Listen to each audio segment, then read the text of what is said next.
Bonjour tout le monde. Est-ce que vous m'entendez? Est-ce que vous me voyez? Oui, ça marche maintenant. Ok, super. Bon, voilà. Bon, c'était.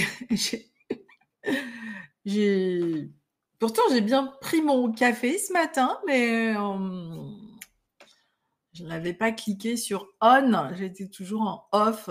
C'est sûr que ça risque pas de marcher. Bon, super. Bon, bah alors, bonjour à vous. Donc, je vois plusieurs personnes. Mélanie, Léna, Caron, Christian, Dominique, qui c'est Doudou, alors je sais pas, Rock, Slim, Zoé, Stéphane. Bien, dites-moi de quelle partie de la planète vous vous connectez, parce que cette masterclass devient de plus en plus internationale, donc ça m'intéresse de savoir de quelle partie de la planète vous vous connectez. Ça, c'est ma première question pour vous. Et ma deuxième question pour vous, pourquoi ce sujet vous intéresse? Est-ce que vous avez un projet? Est-ce que... Waouh, Mélanie, je me connecte du Laos, je suis français, je suis juste de passage. Zoé de Nantes, Charlotte du Bas-Rhin, Léna de Nice. Léna, nous sommes proches l'une de l'autre. Moi, j'habite la presqu'île de Gien. Je suis dans le Var et j'habite en réalité dans le parc national de Porquerolles. Bonjour de Nantes, bonjour de Compiègne. Ok, super. Eh bien, soyez les bienvenus à cette masterclass. Alors maintenant, j'aimerais que vous me disiez pourquoi ce sujet vous intéresse. Qu'est-ce qui vous intéresse dans l'écotourisme et particulièrement aujourd'hui, on va parler de l'écotourisme comme solution pour l'entreprise régénérative. Donc, en quoi ce sujet est important pour vous finalement? Est-ce que vous avez un projet en cours? Est-ce que vous voulez aller vers de l'écotourisme? Est-ce que vous avez une offre et que vous voulez upgrader votre offre? Dites-moi. Bonjour Vania, comment vas-tu? Alors, allez-y, dites-moi. Euh, alors, Christian, province du Québec. Eh bien, bienvenue, Christian. Il est vachement tôt, 5h30 du matin. Bravo d'être là avec nous aujourd'hui. C'est super. Alors, allez-y, dites-moi donc quel est l'intérêt que vous avez pour l'écotourisme. Nous allons être ensemble pendant 45 minutes. Et donc, la masterclass que je vais vous présenter va vraiment se partager en deux parties. La première partie, eh bien, je vais au lieu de vous parler, je vais vraiment vous montrer comment on a fait que l'écotourisme régénère les écosystèmes. Je vais aussi vous partager le constat actuel du tourisme durable en France et des derniers bilans analyses qui ont été faits par les différents acteurs, les différentes instances du tourisme en France, qui sont hélas pas bons du tout et donc qui interpellent. Et ensuite, la deuxième partie, je vais vous présenter aussi ce que j'ai mis en place aujourd'hui pour vous en cette année 2023 pour vous accompagner à faire des petits pas donc dans le domaine du tourisme durable et de l'écotourisme. Zoé, BTS Tourisme actuellement, je souhaite créer un projet de... Oula, là ça va un peu trop vite. En accord avec les valeurs de l'écotourisme local respectueux de l'environnement. Alors, Christian, j'habite Nice, j'ai travaillé dans le Mercantour pour l'Office du tourisme de la métropole Nice-Côte d'Azur. Ok, super, Christian. Alors, je ne sais pas en quelle année vous avez travaillé pour le Parc national du Mercantour, mais quelle année j'ai travaillé avec le parc? Je ne me souviens plus. En tout cas, ça fait 10 ans à peu près. Donc, j'ai accompagné le Parc national du Mercantour dans la mise en place de sa stratégie d'écotourisme. Donc, on a travaillé 3 ans avec le Parc national. Et l'une des offres phares qu'on a créées, c'est à la rencontre des visages et des paysages du Parc national du Mercantour. Je vous en parlerai lors de la masterclass sur l'offre.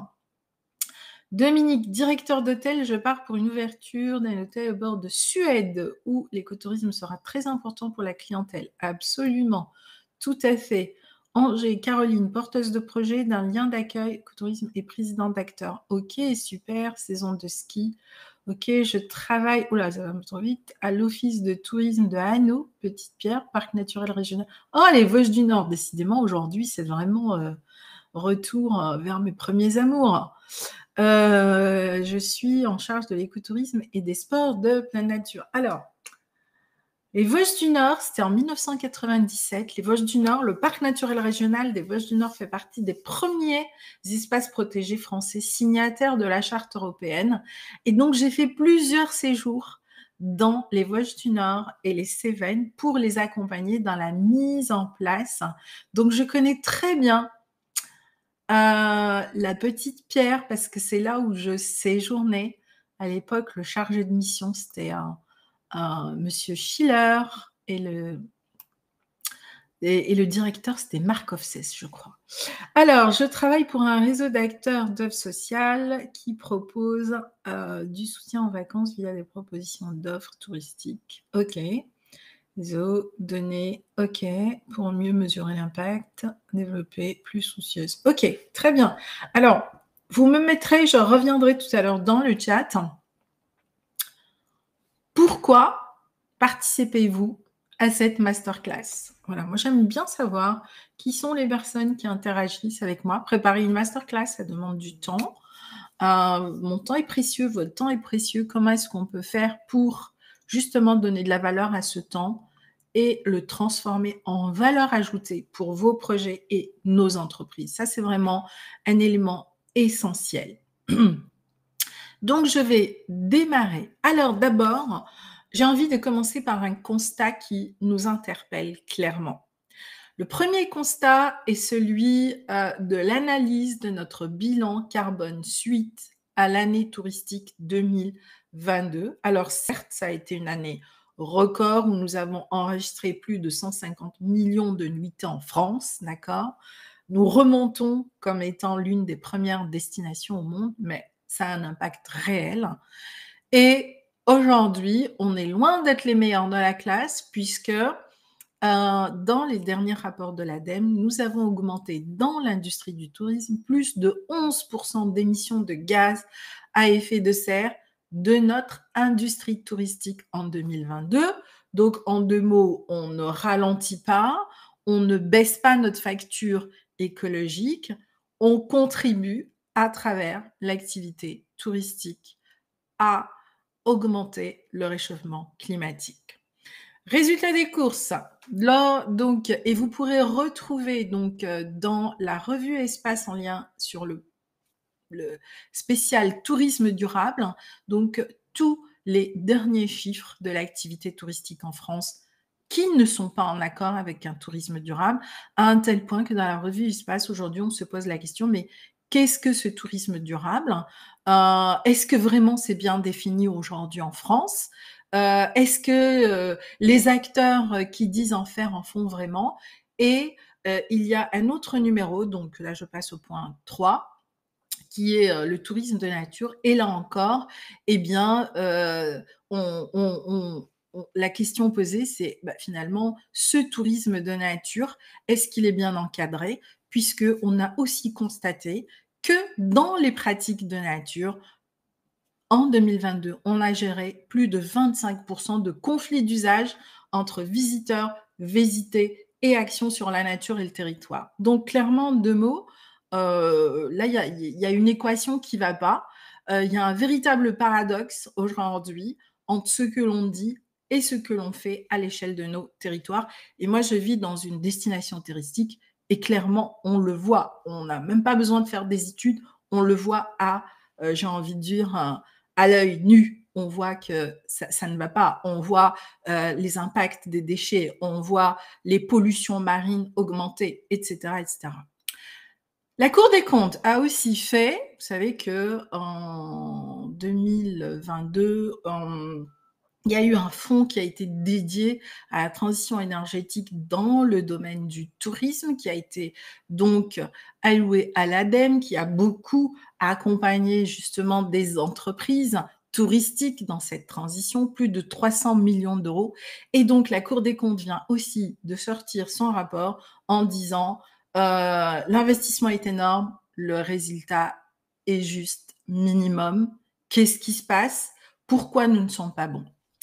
Résultat des courses, eh bien, suite à tous ces rapports qui sont basés sur des aussi, je pense que voilà, on est beaucoup dans la stratégie, dans la vision, dans ceci, dans cela. Eh bien, aujourd'hui, nous travaillons, donc moi et un autre collègue, heu, justement pour la revue Espace, nous sommes en train de préparer un rapport sur justement c'est quoi ce tourisme durable, cet écotourisme, en quoi ça consiste, quelles sont les bonnes pratiques. Et dans donc ce prochain numéro, nous avons décidé de partir des acteurs de terrain et de les interviewer. Donc nous allons interviewer un panel de 100 acteurs à peu près dans différentes catégories, décideurs, professionnels et autres, pour comprendre où sont leurs leviers d'action, où sont leurs difficultés, pourquoi ça marche ou pourquoi ça ne marche pas et qu'est-ce qui se passe, pourquoi eh bien, en apparence, depuis 2020, on est beaucoup engagé dans l'éco-responsabilité, nous avons des résultats aussi mauvais et nous contribuons à l'accélération donc du dérèglement climatique globalement. Voilà, donc ça c'était le premier constat chiffré. Tout ce que je vous dis, vous pouvez aller le retrouver sur internet, d'accord? Et approfondir cette question puisque l'objectif de ma masterclass, c'est de parler justement de régénération parce que finalement, c'est de ça dont il s'agit. Comment allons-nous faire pour que notre tourisme devienne un vrai tourisme régénératif? Et ce que je constate d'abord à l'échelle de notre territoire, c'est que nous vivons un véritable paradoxe. D'abord, en effet, nous voulons entreprendre, mais comment aujourd'hui? C'est quoi vraiment une éco-entreprise? Est-ce que c'est juste une question de packaging? Est-ce que c'est une vision? Ou est-ce qu'il y a vraiment toute une expérience aussi personnelle, j'ai envie de dire, du chef d'entreprise qui va emmener ça? C'est toujours ce paradoxe entre l'argent et l'écologie finalement. Aujourd'hui, on investit dans la transition écologique, mais est-ce que ça suffit vraiment? Et si on faisait plutôt l'inverse? Heu, Comment aussi aujourd'hui, parce qu'il ne suffit pas de dire que l'on s'engage dans la transition écologique, on voit très bien que cette transition nous amène aujourd'hui à des questions beaucoup plus profondes de mode de vie, de croyances, de peur, de transformation. Est-ce que c'est pas là-dessus finalement, eh bien qu'il va falloir travailler et donc travailler davantage sur les comportements et l'accompagnement individuel pour faire en sorte que on arrive à mettre en place ces bonnes pratiques. On sait que changer, ce n'est pas facile. Et moi qui accompagnais beaucoup de grands programmes, où clairement, eh bien, on a vu où est-ce que ça bloque. C'est pas dans les moyens. Clairement, l'histoire se répète tout le temps. C'est comment accompagner cette transformation, parce que quand on doit changer de critères, de normes et de mode de vie, eh bien, ça remet en question nos fondamentaux, avant tout en tant qu'être vivant. Et donc, c'est revenir à, voilà, notre facture écologique et notre empreinte écologique.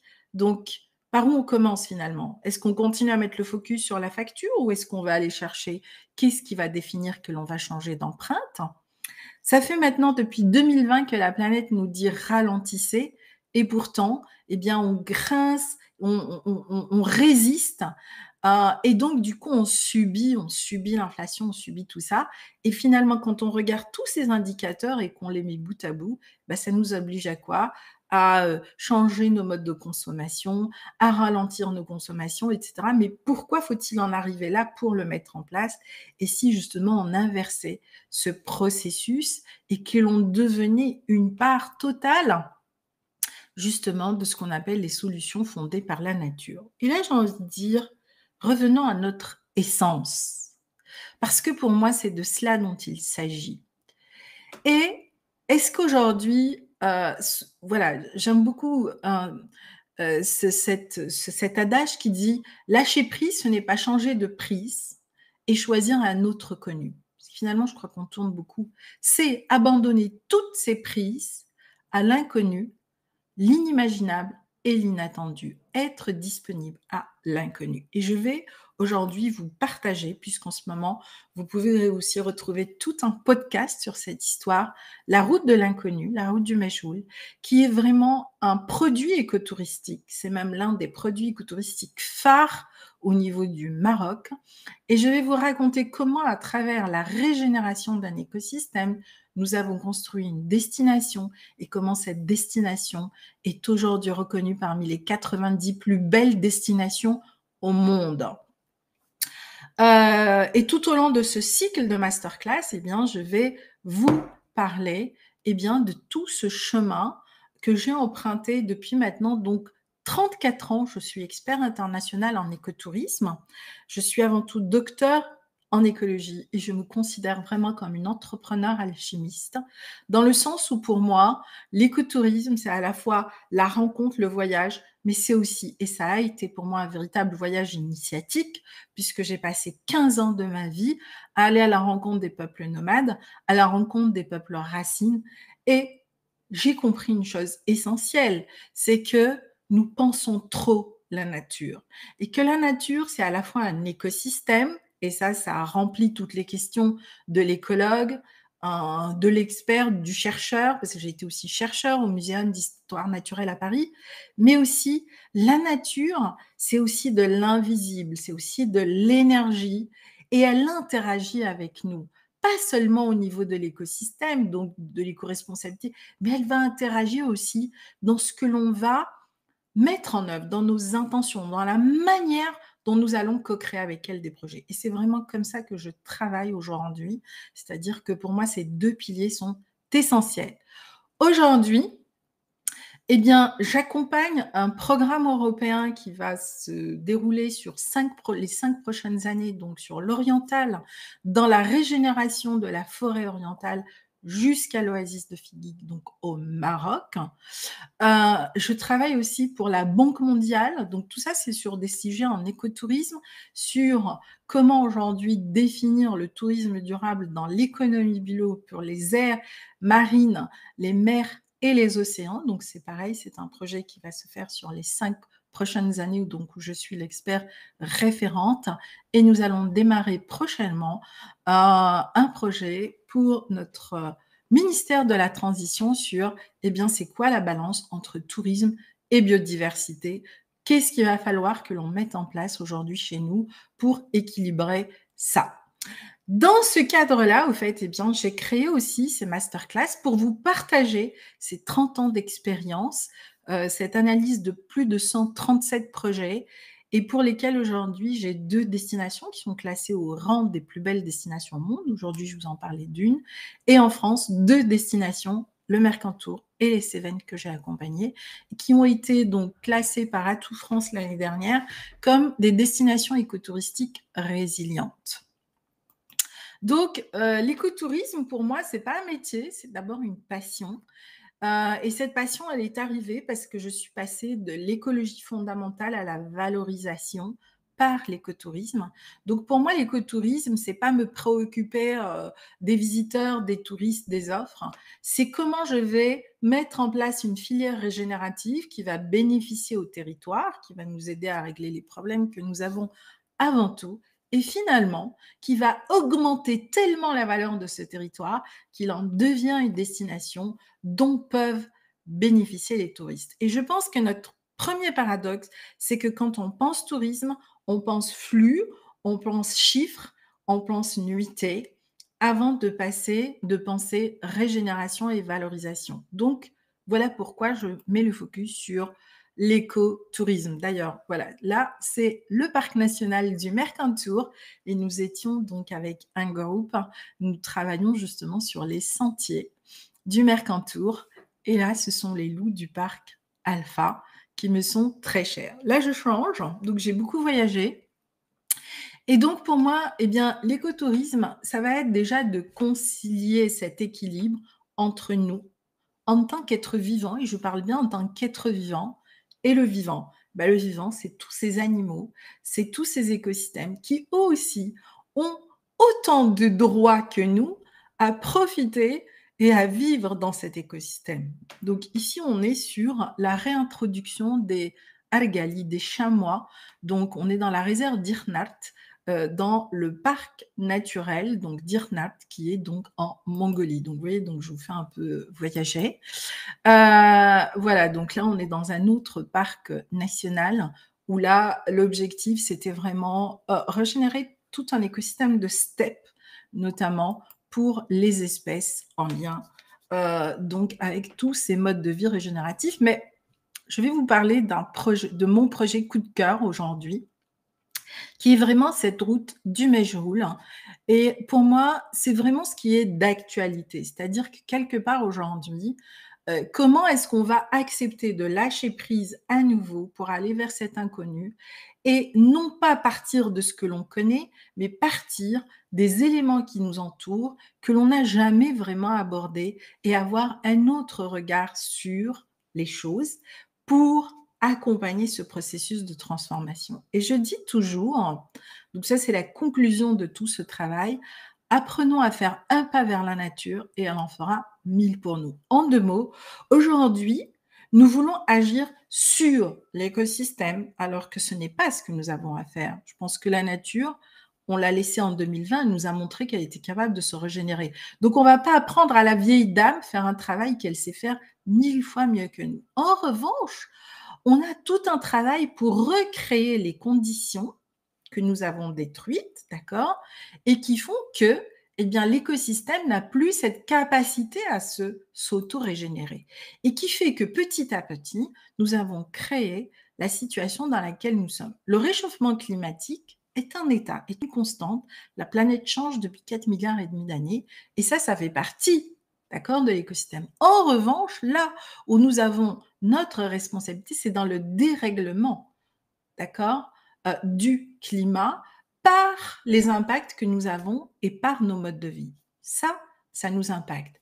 Aujourd'hui, je pense qu'on a plus à faire en termes de nettoyer les mers et les océans et les transformer à travers des filières. Nous travaillons là-dessus justement sur le projet de l'économie bleue, que de reconstituer les écosystèmes. Donnons-leur de l'espace, donnons-leur de l'oxygène et ils sauront faire leur travail. C'est exactement ce qu'on a fait ici.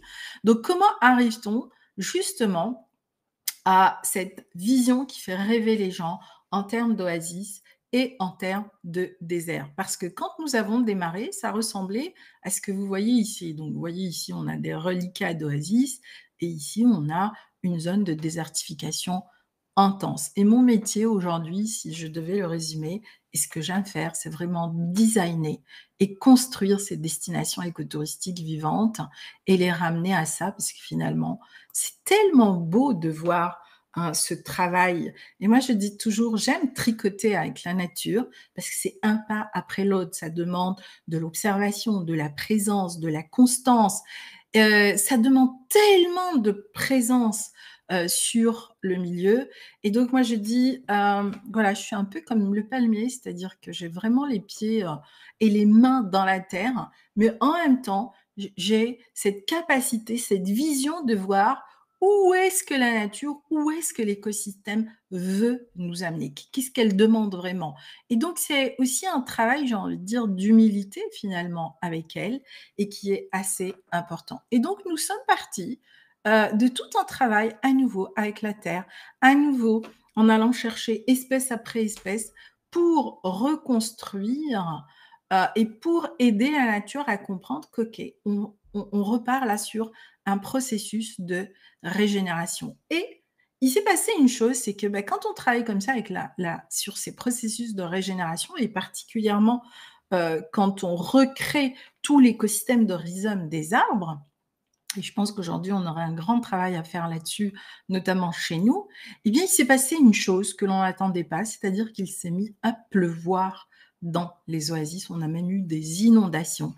Et ça, c'était totalement inattendu. J'ai envie de dire aujourd'hui, avec, euh, avec, le, avec au bout de 15 ans de revoir ce qui s'est passé, Eh bien, oui et non, et je pense que cette expérience, on peut la reproduire. Et chez nous, en tout cas, nous dans le Var, on a clairement aujourd'hui un gros problème par rapport à l'eau. L'année dernière, donc, nous avons eu des sécheresses extrêmement intenses et depuis 4 jours, on est à nouveau dans un état de sécheresse. Donc nous, on a des régulateurs aujourd'hui d'eau. 17 communes l'année dernière dans le Var, on leur a coupé l'eau à des heures bien précises de la journée. Et là, je me dis: «Waouh, nous sommes les nouveaux pays finalement en voie de désertification». Et oui, parce que la désertification, c'est pas juste dans les déserts. Les déserts, c'est pas la désertification. La désertification, c'est vraiment l'impact que nous avons sur les différents écosystèmes de plein de façons différentes et qui font que l'écosystème ne répond plus ou il répond, mais il n'y a plus, voilà, il n'y a plus de processus régénératif. Et donc, d'abord, on a créé ce processus régénératif et nous avons amené les différents acteurs, les différents professionnels du tourisme à comprendre ce processus régénératif et à comprendre que c'était en ça qu'ils devaient investir avant même de vouloir que les visiteurs arrivent et viennent chez eux. Et je dis bien, ça ne suffit pas d'être éco-responsable. Là, je vous ramène vraiment à l'étape suivante dans votre projet et votre vision. Et quand je vois les chiffres, hein, c'est pas moi qui le dis, hein, mais je le pressentais depuis 2020 dans l'approche que nous avons choisie, etc. Parce que voilà, on a travaillé avec les différents acteurs et dans cette vision extrêmement intellectuelle finalement de la régénération. Mais bon, on a expérimenté, mais là, je pense qu'il va falloir vraiment qu'on rééquilibre la donne parce que nos chiffres ne sont clairement pas bons. Comment allons-nous faire pour rééquilibrer cette donne? Peut-être qu'il va falloir, eh ben, justement remettre les mains dans la terre différemment. Peut-être qu'il va falloir reconsidérer nos projets, non pas à partir des objectifs que l'on veut, mais à partir des possibles que l'on a. Et donc, c'est des démarches complètement différentes, les amis, de ce que nous faisons actuellement. Et la route du Méjoul, c'est vraiment ce projet. Nous avons investi sur le risque que nous prenions à mettre en place une vision complètement nouvelle. Nous avons investi sur la capacité des acteurs à accepter être avant tout des acteurs de la régénération et nous avons investi sur l'écotourisme non pas en tant qu'objectif de destination, mais en tant qu'outil de valorisation des différentes ressources pour créer ce qu'on appelle des filières eh bien, nourricières, toute cette agriculture finalement nourricière, etc., c'est-à-dire autour de l'agroécologie et autres. Et donc, nous sommes repartis de plein de petits projets, mais que nous avons mis bout à bout pour sortir des principes de compétitivité, de destination, etc., c'est-à-dire tous les chiffres que l'on entend. Et c'est aussi d'ailleurs le constat qui est posé à travers les deux numéros d'espace, c'est qu'aujourd'hui, à force d'être dans ces visions-là, eh bien finalement, nous en oublions le sens véritable de notre métier. Et ça, ce n'est pas moi qui le dis. Donc, comment ensuite on a travaillé sur des patrimoines, non pas encore une fois comme possibilité de développement, mais comme outil de régénération. Qu'est-ce qu'on peut mettre en place à travers de l'architecture de terre et comment on va transformer cette architecture, vous verrez, en oasis. Pareil avec l'eau, comment on va retravailler sur tout un système d'irrigation, d'accord, pour recréer toute une biodiversité autour de l'eau et qui va augmenter finalement le parcours, d'accord, d'une eau protégée, préservée et structurée. Aujourd'hui, l'eau qui coule dans nos robinets est une eau complètement déstructurée. Est-ce qu'on imagine l'impact d'une eau déstructurée sur un écosystème?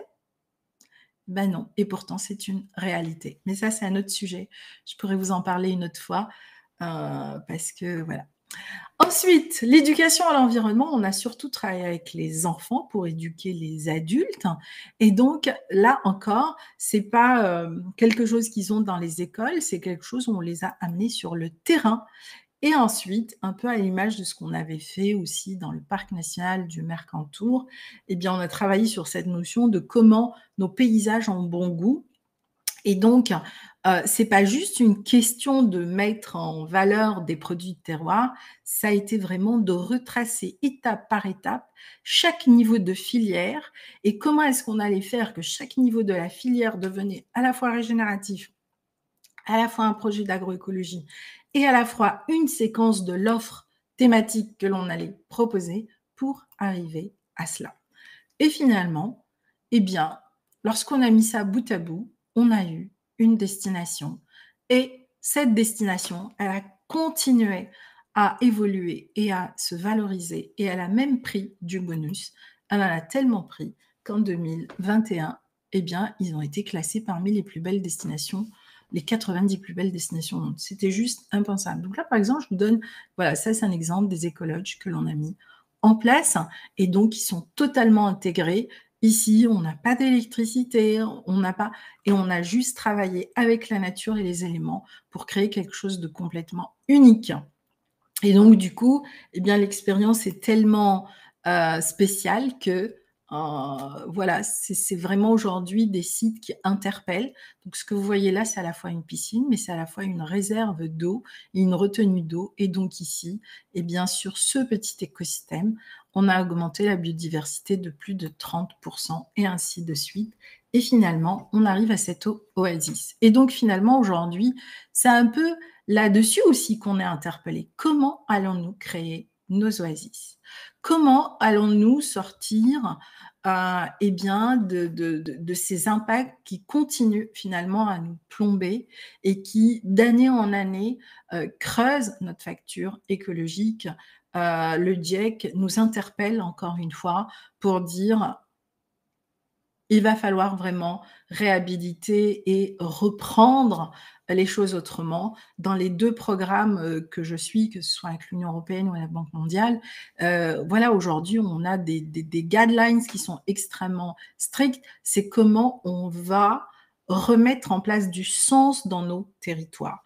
Et moi, c'est vraiment ce travail-là que j'aime faire, c'est-à-dire, c'est vraiment aller sur le terrain et mettre les mains dans la terre et reconstruire une étape après l'autre, eh bien, ces filières qui sont des filières vivrières. Mais finalement, quand on voit, eh bien, ce sont les filières les plus nourricières et celles pour lesquelles justement nous avons aujourd'hui. Alors oui, c'est pas, voilà, on n'a pas des chiffres qui sont renflants, on n'a pas, mais le résultat, lui, il est là. Contrairement, donc là, on a réhabilité pas 1, 2500 km. L'enjeu était de fixer 2 millions de personnes. On a créé 50 000 nouveaux emplois en lien avec les différents domaines de la régénération. Je ne sais pas si vous imaginez. On a mis en place une vision sur 15 ans et cette vision a été consolidée parce que quand on a démarré en 2006, les résultats, on les a eus en 15 ans. Et c'est ce qui fait qu'aujourd'hui, eh bien, voilà, je me remets en selle et à nouveau, donc ces bailleurs me font appel parce que c'est la vision que l'on veut aujourd'hui mettre en place sur la forêt, c'est la vision qu'on veut aujourd'hui mettre en place sur les mers et les océans et cela est tout à fait possible parce que les lois de la nature sont universelles. On a valorisé plus de 31 filières agroéconomiques en lien avec la régénération du palmier. Donc le majoul, c'est l'inconnu, mais c'est aussi cette date que nous aimons et qui est exportée par le Maroc. On la retrouve en Californie et on la trouve en Israël, avec des variétés bien sûr différentes. Et ensuite, eh bien, on a fait de ce projet un laboratoire qui est aujourd'hui dupliqué dans toutes les zones subsahariennes. Et en 2020, lors du congrès mondial justement des oasis, on a vraiment défini un peu des projets pilotes qui sont des véritables écoles à ciel ouvert. Et c'est ce qu'on va refaire pour les nouveaux projets. Et donc, autour de ces programmes, que ce soit ici en France, au Maroc et donc à l'international sur l'économie bleue, eh bien, l'idée, ça va être de partager et aussi, eh bien, de créer, en tout cas mon objectif cette année, c'est de créer une plateforme que j'ai appelée les ateliers MED, mon entreprise, ma destination, d'accord?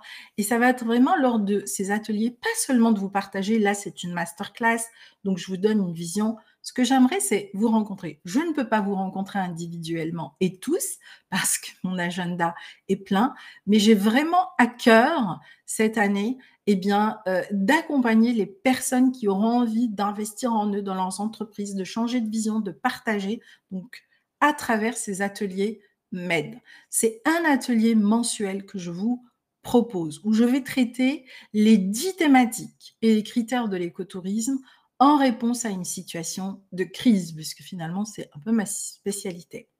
Nous allons commencer par 6 web ateliers, un atelier par mois pour vraiment vous accompagner à créer vos USP. Ce que je viens de vous montrer, c'est une USP, Unique Specific Product, on appelle ça, et qui permet de positionner, que ce soit votre hébergement, votre micro-territoire, votre écologe, en véritable destination.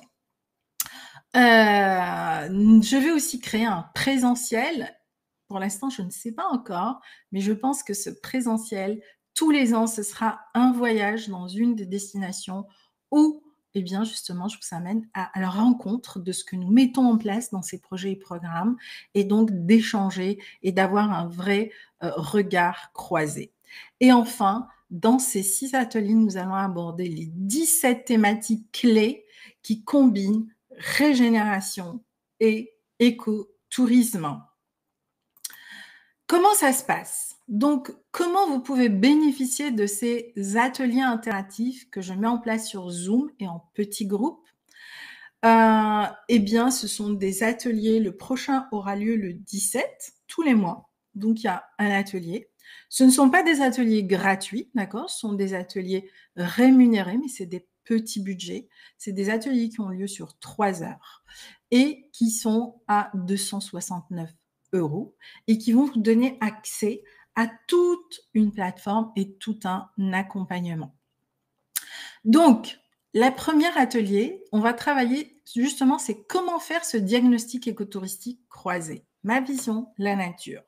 Comment je vais, à partir de là, eh bien, construire cette offre thématique en allant chercher les éléments dans la nature. Comment je vais qualifier cette niche écotouristique en mettant en place des actions et une vision. Je dis toujours, votre action, c'est votre ancrage. Mais si vous n'avez pas une vision à 5 ans, eh bien, c'est difficile de traverser les tempêtes. C'est difficile de traverser les crises quand on n'a pas cette vision parce que c'est ce qui nous porte malgré les difficultés. Comment on va travailler sur la typologie de clientèle, non pas juste pour leur vendre un séjour, mais pour vraiment rentrer dans ce processus de contribution, un peu comme nous l'avons fait. Je vous parlerai aussi des différentes expériences, plus en détail, de comment on a structuré les critères, etc., pour vous permettre à votre tour, dans vos territoires, d'accélérer le processus, parce que là, ça devient vraiment urgent. Et donc, c'est pas, voilà, moi, je suis pas dans ce domaine depuis 2 ans, j'y suis depuis 34 ans. Et en réalité, depuis l'âge de 9 ans, au fait, eh bien, l'écologie, pour moi, voilà, c'est vraiment une vocation. Et ensuite, c'est comment on va aussi ancrer votre entreprise à ce processus de création de destination. C'est pas juste une question de créer une marque, c'est pas juste une question de compétitivité, c'est pas juste une question d'avoir un label. Je crois qu'aujourd'hui, il va falloir qu'on revienne là à l'intérieur de ce que nous avons envie de vibrer et de comment nous voulons aujourd'hui le transposer, comment nous allons le mettre en place avec le vivant en nous et à l'extérieur de nous. Et ça, pour moi, c'est essentiel. C'est ce qui fait qu'on arrive à des résultats comme celui-ci. Et enfin, eh bien, c'est quoi un projet viable à long terme? C'est quoi un projet bancable et comment vous allez financer vos projets? Parce que dans l'écosystème donc que je mets en place cette année, eh bien, je travaille aussi avec différents financeurs, des banques, des investisseurs, des bailleurs et qui aujourd'hui souhaitent accompagner ces différents projets et mes clients bénéficient de cet écosystème. Prochain atelier qui sera donc le premier de cette série. c'est celui du 17 mars et on va vraiment mettre le focus sur le diagnostic. C'est quoi le diagnostic croisé? C'est quoi l'offre unique, spécifique, thématique et à quoi ça sert? Parce que le jour où on travaillera davantage là-dessus, eh bien, on sortira de tous les principes de compétitivité et on travaillera sur un principe de se relayer. Et donc là, ce ne sera plus une question de combien, mais de comment. D'accord? Et donc, on va créer de la valeur ajoutée. C'est la valeur ajoutée qui permet de régénérer un écosystème. Et donc, vous allez voir qu'il y a des équations et que l'équation dans l'écosystème, elle est mathématique. Si je prends plus que je ne remets de biomasse, il est clair que j'appauvris l'écosystème. Et c'est ce que nous faisons. Comment on va être aligné avec notre niche et nos valeurs? Et enfin, comment on va structurer à travers de cette diagnostic une vision à 5 ans sur vos projets, là où vous êtes et comment vous le faites. Et ça, c'est vraiment ce que je vous propose à partir de ce mois de mars. Donc, le prochain atelier aura lieu le 17 mars. Ça se passera sur Zoom. Donc, on sera ensemble, on va échanger. Je vais travailler avec vous sur vos projets. Ça se passe de 9h à 13h. Je prends maximum, j'ai dit bien maximum, 10 personnes. On travaille sur votre projet. On va être extrêmement spécifique. Vous repartez avec des outils concrets qui sont éprouvés et validés aujourd'hui à travers ce que nous avons mis en place. Vous avez cet atelier pour 269 €. Tous les paiements se font en ligne et donc quand vous payez, vous recevez votre facture.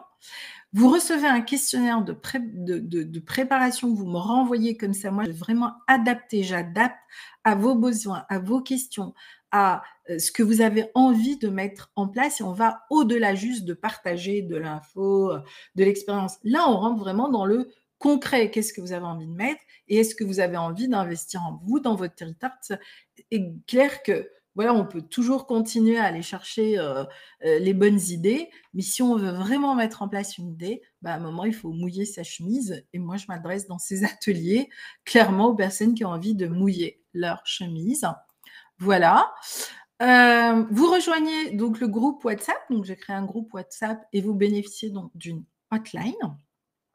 Vous rejoignez cette communauté aussi internationale que je partage avec mes clients et je vous mets en lumière à travers les rendez-vous, les interviews, les rencontres, etc., ce que je fais actuellement dans les différents éléments que nous mettons en place avec les différents acteurs. Et vous bénéficiez bien sûr, tous mes clients bénéficient, en tout cas qui suivent ces immersions, et bien aussi de tarifs privilégiés après dans l'organisation des voyages éco-touristiques. Voilà, en tout cas, aujourd'hui, l'accompagnement concret que je vous propose, en tout cas, si vous avez envie d'évoluer, d'avancer, et bien de découvrir, voilà, vraiment des outils qui marchent et qui vont vous permettre d'avoir des vrais projets régénératifs et bancables, parce qu'on travaille vraiment sur toute la structure, sur toute la filière, jusqu'au financement. Hein, ça, c'est vraiment un de mes dada, c'est comment aussi on va financer ces projets régénératifs en termes de tourisme durable et d'écotourisme. Comment mesure-t-on l'augmentation de la biodiversité par l'évolution des nombres d'espèces présentes? Qui la mesure? Alors, Stéphane, qui la mesure?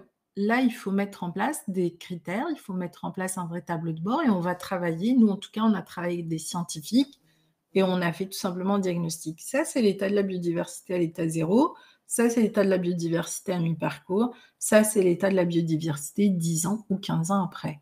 Et donc, eh bien, c'est un vrai observatoire, mais un observatoire qui est quantifié. Donc, ça demande des moyens pour pouvoir justement pouvoir répondre à cette question. Alors, tiens, Office du tourisme Algérie, super. Alors, Vanilla, merci Sabrina, je vais très bien, ça résonne avec mes valeurs et j'ai un projet que je souhaite développer dans l'écotourisme et le bien-être. Je pars prochainement au Maroc. Nous avons d'autres destinations que nous étudions actuellement. Eh bien, c'est parfait. Saison de ski 2020-2021, Oron, Christian, ok, je travaille. Ok, très bien. Donc, j'ai un rendez-vous. OK, alors, donc, après cette masterclass, vous allez recevoir uniquement pour les personnes inscrites, donc le replay et donc tous les éléments pour pouvoir vous inscrire à l'atelier. Donc, je vous propose, si vous souhaitez vraiment avancer sur ces questions, eh bien, de pouvoir bénéficier à la fois d'un accompagnement, à la fois d'un échange, à la fois de le faire à moindre coût et surtout, eh bien, de créer autour de ça une étape après l'autre et toute cette plateforme qui va vous permettre après d'accéder à tous ces contenus. Voilà les amis, si vous souhaitez maintenant, vous avez des projets spécifiques et vous voulez m'en parler, eh bien je vous invite à m'envoyer un mail plutôt ou aller sur mon profil LinkedIn qu'on a dû vous mettre ici dans le chat et vous pouvez donc sur ce profil ou sur mon mail, eh bien me partager des éléments plus concrets sur votre projet. Voilà, je fais aussi de l'accompagnement en mentorat en B2B. Mais je ne prends pas beaucoup de personnes, hein, puisque bah, pour l'instant, mon planning est assez chargé. Mais avant, je vous invite à ce moment-là, si c'est ce que vous souhaitez, eh bien, de m'écrire et de me donner un maximum d'informations sur votre projet. Et à ce moment-là, je vous proposerai un rendez-vous.